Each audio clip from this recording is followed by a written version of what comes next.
vais parler de choses que j'avais décidé de ne pas aborder parce que je considère que ce n'est pas là de mes affaires. Puis aussi, là, quand, bon, pour toutes sortes de raisons, je considérais que c'est pas de mes affaires. J'ai pas à parler de ça, mais d'une certaine façon, je me sens obligé de le faire. Donc, je vais le faire. Dernièrement, quand j'ai fait un live dernièrement, puis il y a des gens qui sont venus me parler, c'est quoi les seuls? Seul comme un anagramme là, avec des points entre les lettres. Et finalement, j'étais perplexe, je sais pas. C'est tout simplement parce qu'il était question de choses que je connais sous d'autres formes. Au sens, le principe, si on peut dire, là, je vais vous expliquer ça. Ce qui arrive, c'est qu'il y a M. Glenn qui distribue au compte-gouttes des extraits inédits de Bernard selon son agenda à lui de rencontre en 2000, dans pas long, là, dans quelques années. Puis, selon son agenda, puis la façon dont il voit ça, lui, au compte-gouttes, il rend public des vidéos. Et puis, je suis tombé par hasard, je suis allé sur YouTube et par hasard, j'ai vu le monsieur qui fait un très gros travail là, de diffusion de Bernard, diffusion PDM international. Il y avait un extrait de Bernard que j'ai vu tout de suite que c'était inédit vu la posture de l'image. Je peux voir quand ça a été fait et tout, mais c'était un extrait inédit. Et puis j'écoute ça et Bernard parle de ça. Les seuls.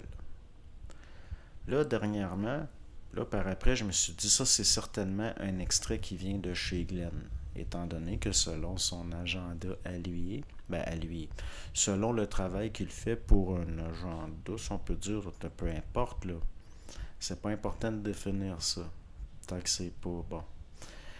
Je me suis dit, c'est sûr que ça vient de chez Glenn, donc je suis allé faire un tour chez Glenn, puis j'y vais jamais.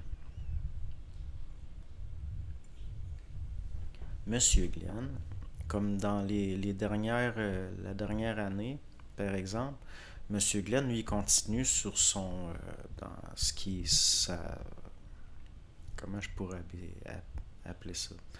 Monsieur Glenn, qu'on le veuille ou pas, ça reste que c'est un des ouvriers du nouvel âge au Québec. Puis, dans la dernière année, j'avais vu que M. Glenn, par exemple, s'était remis à republier certaines choses, puis même il comparait Bernard à David Koresh et Jim Jones, qu'il exposait comme des prophètes qui avaient vu venir des choses, des espèces de prophètes messianiques. Ça m'avait mis très en colère, je ne l'ai pas commenté parce que je considère que c'est pas de mes affaires.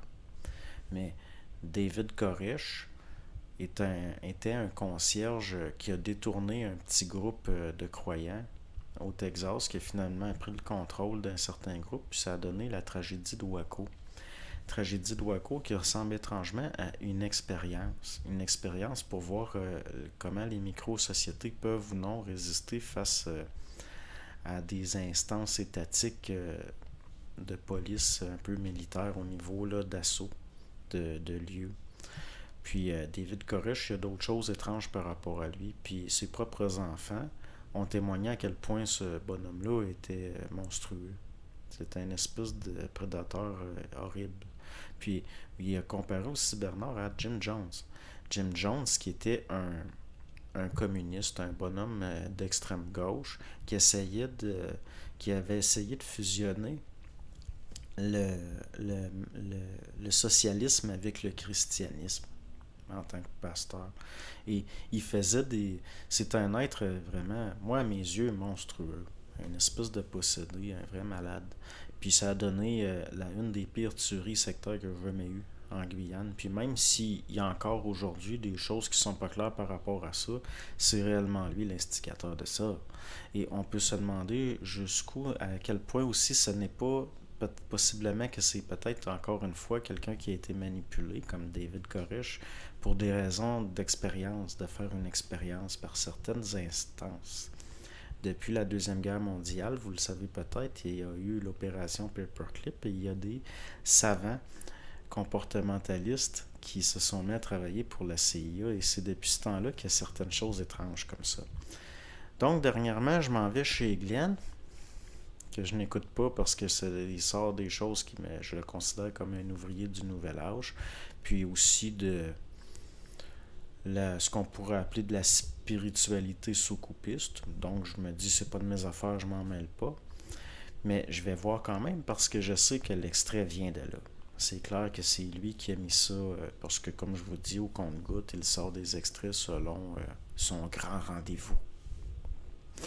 Donc, je vais voir, et puis, là, je vois je l'ai pas écouté la vidéo, mais je vois qu'il a publié une affaire sur les Templiers.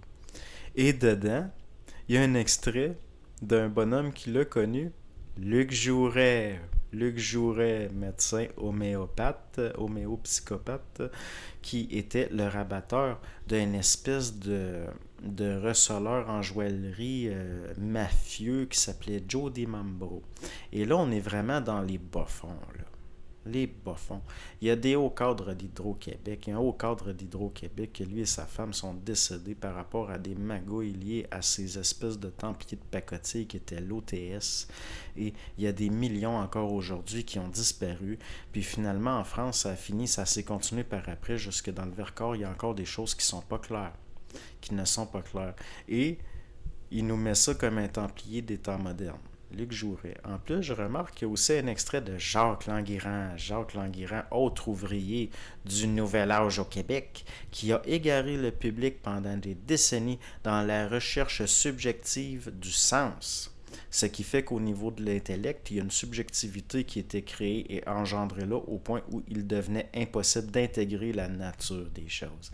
Un réel esprit scientifique intégré la nature des choses. Ben non, toujours se perdre dans le mysticisme nouvel-âgeux de la recherche du sens.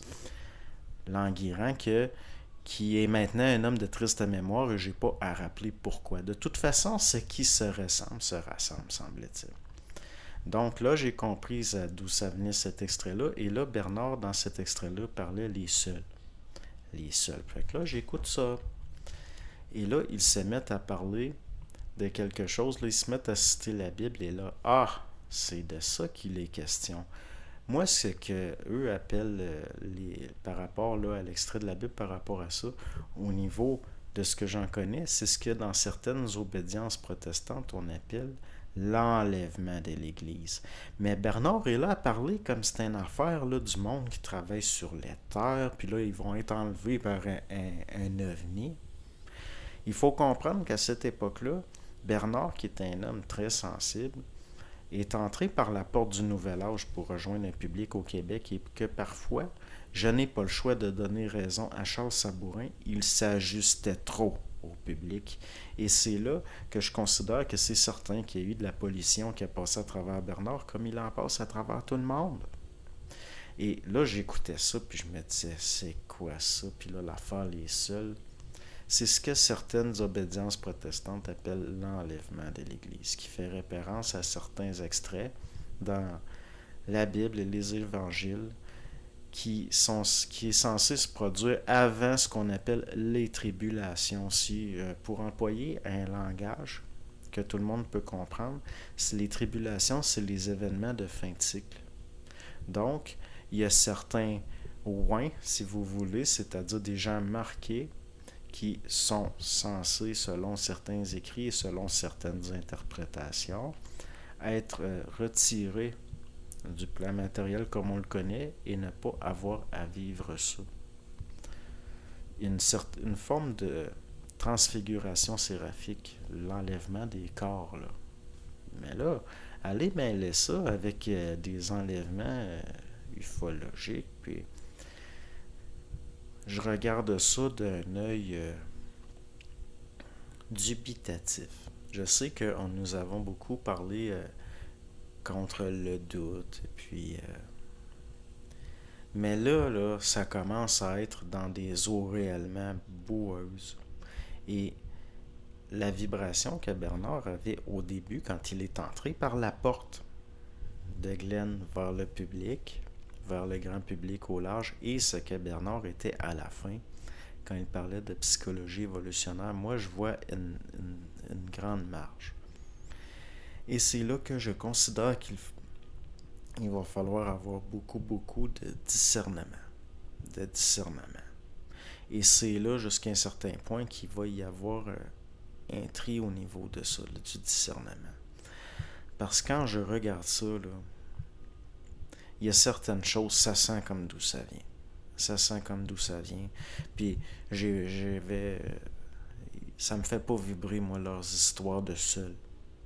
Puis aussi de ramener encore de la fascination pour les Templiers, qui sont, d'une certaine façon, les premiers banquiers d'Europe. La finance, si vous voulez. La finance. Qu'est-ce qu'ils ont ramené du Moyen-Orient, les Templiers? Ben, possiblement des formules cabalistiques liées. Vous savez, là, après tout suit la spéculation, la finance. Donc, à quoi a-t-on réellement affaire? À quoi a-t-on réellement affaire? Je pense que ça sert à rien, au niveau intellectuel même, de se pencher sur ces choses-là. Ça, c'est mon opinion à moi. Ça me fait pas du tout... ça m'intéresse pas du tout. Puis, toutes ces vieilles réminiscences qui reviennent périodiquement et qui égarent beaucoup de gens. Et si vous regardez là, par rapport à Luc Jouret puis Di Mambro, là, de tout ce que la merde que ça a engendré, à quel point ces gens-là étaient parasités pour devenir paranoïaques comme ils étaient, et de s'être mis dans une situation où finalement ils devenaient lucides d'être paranoïaques parce que semble-t-il ils faisaient tout pour avoir des problèmes. Les histoires de micro-sociétés comme il y a eu et il y a encore dans les Laurentides, toutes les maudites sectes, toutes les maudites... C'est mieux de pas trop... En passant dernièrement, il y a quelqu'un qui m'a écrit dans les commentaires sur le dernier live, dit « Ah, t'as pas d'émotions qui causent de brûlement d'estomac dans cette vidéo-là? » C'est pas des émotions qui me causent des brûlements d'estomac, c'est lié à autre chose. Puis, que j'ai parlé pendant 2h40, c'est tout ce que t'as à dire. T'as pas d'autre chose de plus signifiant, de plus intéressant à me sortir que ça. À un moment donné, lâchez-moi mon... Parce que ça me met une mauvaise humeur. C'est pas causé par des émotions, mais ça va finir par m'en susciter si vous êtes superficiel de même. Parce que là, il y a des questions à se poser parce que je sens un danger. Danger. Bernard, il était pas parfait. Puis, il y a toutes sortes de... Vous savez, le monde, c'est le monde. Être dans le monde, c'est être dans le monde. C'est-à-dire qu'il y a toutes sortes de cochonneries. Il y a toutes sortes de forces. Puis il n'y a personne qui est parfaitement exempt de manipulation. Donc, là, quand ça tombe dans des choses comme ça, l'affaire, là, les seuls, là, puis tout ça, là, puis le grand monarque, puis les maîtres du monde, puis c'est là où je considère qu'il faut en prendre puis en laisser, puis même des fois, peut-être en laisser pas mal. En laisser pas mal. Parce que au niveau individuel, j'ai jamais vu personne à qui ces choses-là avaient servi d'une façon réellement concrète. Dans le sens que ça engendre beaucoup de subjectivité, on est dans l'ordre de la spéculation, ça engendre des processus intellectuels de questionnement, de recherche du sens, comme M. Languirand, là, qui a toute sa vie été cherché dans des endroits où il n'y avait pas d'affaires, là. Hein? Qui n'est pas connu, de triste mémoire pour rien. Parce que, à travers les âges, à travers les siècles, les êtres de même type ont les mêmes défauts. Et ça semble, entre autres, être lié à la génétique. Ici, il doit y avoir ce qu'on pourrait dire des gens marqués ou comme on dit anciennement, des gens ouins. C'est lié possiblement à une génétique. Donc, aussi, il y a l'épigénétique, c'est-à-dire que quelqu'un qui a réellement un bon discernement, qui reste droit dans ses bottes, sans vaciller ni d'un côté ni de l'autre, possiblement que ça influe son ADN, puis qu'il y a des choses liées par rapport aussi au taux vibratoire. Puis là, c'est pas au sens où les gens dans le nouvel âge l'entendent. Donc, moi, tout ce qui ces fricassés-là, si on peut dire, là, ces giplottes-là, ça m'indispose un peu. Ça me cause des brûlures. Des brûlures. Donc, par rapport à ça, là, tout ça, Puis par rapport à l'agenda qui est suivi par certaines personnes qui sont des serviteurs et des ouvriers de force dont les rapports avec l'être humain sont ténus, de choses où il est extrêmement difficile au niveau d'un ego d'avoir un discernement clair. C'est là où je dis de faire attention, de faire très très attention, de comprendre qu'on reconnaît un arbre à ses fruits, que nous n'avons pas à ramener de tristes mémoires, des gens de tristes mémoires nécessairement, surtout pas être fascinés par ça, au contraire. Donc, moi, là, de l'affaire là, de nous ramener comme exemple là, des monstres, puis des victimes de certaines forces au fond, comme David Koresh, Jim Jones, Luc Jouret, ou des déviants comme Languirand, j'aime pas ça du tout. Mais c'est pas de mes affaires. Mais j'ai le droit de donner mon opinion. J'ai le droit de donner mon opinion puis de dire il faut considérer au niveau d'un discernement individuel que quand Bernard il disait croyez-moi pas, c'est à prendre au pied de la lettre. Il faut pas le croire. Il faut pas le croire. Surtout quand ça commence à avoir des. Parce que, vous savez, au début, le Bernard du début, là, avec Glenn, là, je l'aime pas beaucoup. Je l'aime pas beaucoup. Il y a une vie, on voit que l'environnement puis l'ajustement à l'entourage venait, comment je pourrais dire ça, créer, ça venait infuser quelque chose dans la parole au niveau de ce qui est. Ça, je le sais pour les lives. Quand je m'ajuste là, au live, que je m'ajuste à mesure aux gens, il va y avoir un ajustement au collectif et une infusion, dans le sens qu'il va y avoir un ajustement qui fait qu'il faut que je change de vibration. Donc, si à une certaine époque, parce que ça débutait, une certaine forme de lucidité puis de discernement, il fallait s'adapter à des gens très, très magnétisés par certaines ambiances et certaines mémoires, c'est possible qu'on considère que Bernard était vraiment ajusté et là-dedans, dans le sens que c'était pour ces gens-là qui aujourd'hui sont encore comme il y a 40 ans, dans les mêmes idées, les mêmes ambiances, puis qu'il n'y a rien de créatif. Il n'y a rien de créatif là-dedans. Vous savez, là, pourquoi est-ce qu'on a toujours dit que Satan, c'est un copieur? Pourquoi? Parce que ce qui n'est pas créatif va reprendre. Ils ne peuvent pas amener rien de nouveau. Puis là, je ne suis pas en train de dire que des affaires de même, c'est ça. C'est pas ça, là. De pas non plus trop interpréter ce que je dis. Moi non plus, il ne faut pas me croire. Mais à mes yeux, c'est sûr que des affaires comme Jim Jones, puis David Koresh, puis Luc Jouret, c'est de l'hostie de marde. Quelle sorte de monde peut nous ramener ça encore? Ces choses-là de triste mémoire ont leur utilité au sens de ne pas répéter, que de faire attention. Donc, c'était juste ça. Et je pense qu'il va falloir être très, très, très prudent. Se fier au niveau individuel, à son propre discernement, à son propre ressenti, et se tenir très, très fort au petit peu de lumière qui nous reste. Dans le sens au niveau des égos. Puis de suivre une ligne qui est par très, très... C'est un peu comme marcher sur le fil d'un rasoir, là. Et plus les années avancent, plus le temps avance, plus ça va de plus en plus vite, plus ça me fait l'impression d'un mauvais film de série B, là. Le ridicule est souvent présent, puis pas dans le sens de drôle. C'est dans le sens de grotesque. Donc, c'est ce que j'avais à dire pour aujourd'hui. Bonne journée.